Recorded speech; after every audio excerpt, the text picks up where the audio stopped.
Merhabalar arkadaşlar. Bugün bir küçük bir oyunla başlayacağız. Ve bu oyun nasıl? Şöyle yapacağız. Bu tarafa, kırmızı tarafa ve mavi taraftan aynı kelimeleri bulmaya çalışalım. Beraber yapalım. So bu tarafa noise var. Şu tarafa noise var. Küçücük ama var. Bu tarafa paper var. Şurada paper. O tarafa hair. Bu tarafa hair. Bu tarafa bakalım hangisi? Room. So room burada var. Şurada room var.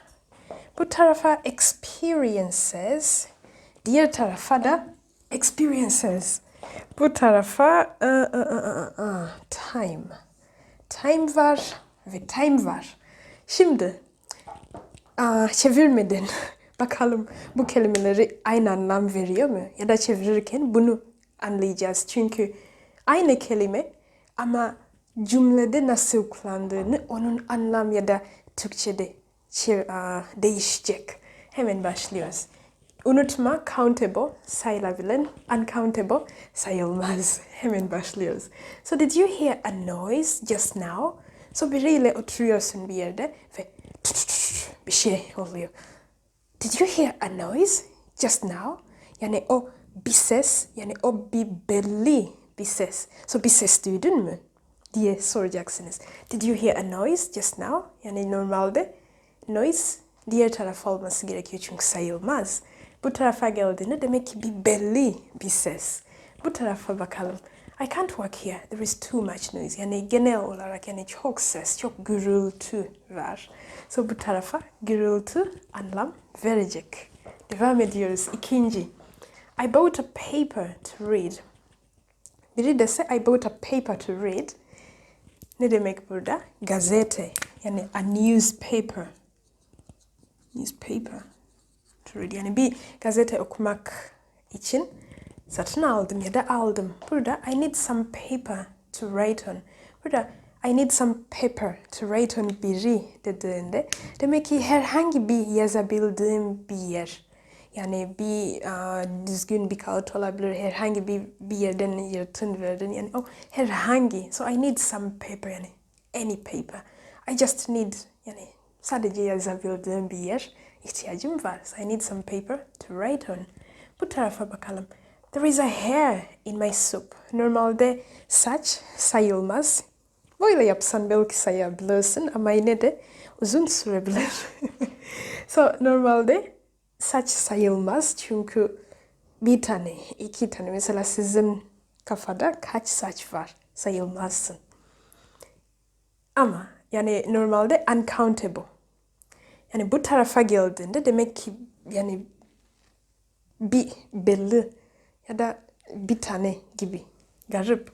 So there is a hair in my soup. Yani benim çorbada bir saç var gibi diyeceksiniz. Bu tarafa bakalım. You've got very long hair. So biri uzun saç var. Ona deneyeceksin. You've got very long hair. Deseniz you've got very long hairs. Yani çok uzun saçların. Yani saçların var. O da yanlış olacak. So ne diyeceğiz? You've got. Burada have içinde kısaltmış.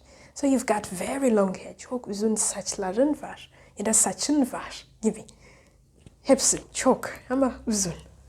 Bu tarafa bakalım. You can't stay with us. You can stay with us. There is a spare room. Spare ne demek? Mesela arabada bir spare tire oluyor. Spare yedek demek. So you can stay with us. There is a spare room. Bir yedek oda var. Bizimle kalabilirsin. Burada oda anlam verecek. Like a room, bir oda. Bu tarafa bakalım nasıl çevireceğiz. You can't sit here. There isn't room. Yani orada there isn't room. Normalde odalar sayabiliriz. Mesela sizin evinde kaç oda var? 1, 2, 3 ya da 5 ya da bir tane sayabiliriz.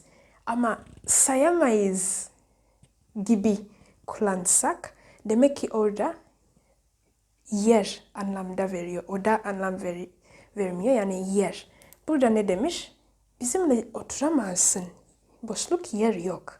Yani orada room, yer anlam kullanılmış. Devam ediyoruz. Bu tarafa. I had some interesting experiences while I was traveling. Evet, bu kelime experiences ne demek? Experiences, tecrübe. So,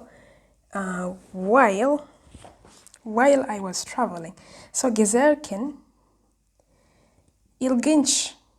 birkaç ilginç bir şeyler yaşadım diyeceksiniz. Yani burada tecrübe anlamda çevirmeyeceğiz.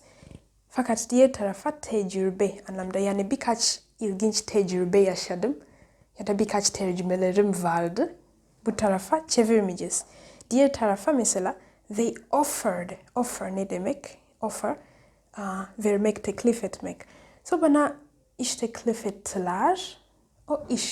Bir iş bana teklif ettiler. Çünkü çok tecrübelerim vardı. So bu tarafa experience, tecrübe olarak çeviriyoruz. Ve bu tarafa yaşadığım olarak çevireceğiz. Yani gezerken çok şeyler yaşadım. Yani bir sürü burada bir şeyler bana oldu. Şu gördüm, şu durumda kaldım. Yani orada tecrübe değil, yaşadım olarak çevireceğiz. Devam ediyoruz. Bu çok tekrarlattım umarım. Anladınız? Bu tarafa. Enjoy your trip. Have a good time. So enjoy your trip. Trip, gezmek. Senin gezi, senin trip. Eğlen, güzel vakit geçir. Bu tarafa. I can't wait. I haven't got time. Bekleyemem. Vaktim yok. Orada vakit olarak çevireceğiz. Güzel. So, arkadaşlar, bugün dersimiz bu kadar. Umarım bu sizin için faydalıydı. Zamanınız için size çok teşekkür etmek isterim. Ve abone olmayı unutma kanalıma ve yorumlar eklemeyi unutma. Belki bunun cevapları quiz var. So quiz ekleyeceğim. Cevapları yorum altında ekleyebilirsiniz ya da sizin kitabınızdan ekleyebilirsiniz. Nasıl rahat olacak sizin için öyle yapmalısınız. Thank you for your time. Have a great time. Goodbye.